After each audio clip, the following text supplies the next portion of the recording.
হাদিস ছোট্ট বয়ানের কারণে এক একজন সাহাবী তাদের জিন্দেগিকে স্মরণের জিন্দেগি বানায় ফেলছে।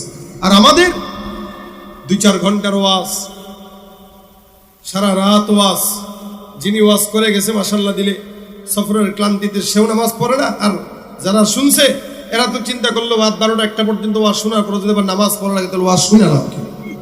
এই জন্য দেখবেন ফজরের নামাজেও লোক নাই।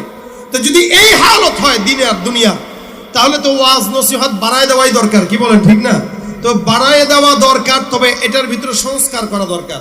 যেমন ওয়াজ মাহফিল হোক, এটাকে সংকুচিত করে ওলামা একরাম কথা বলবে, রাত গভীর নয়, অল্প কথা বলুক, যে আমলের ব্যাটারি নিয়ে যাবে যেন সারা রাত ঘুমানোর পরে ফজরের নামাজটা ধরার মতো ইমানটা তার দিলের ভিতরে থাকে।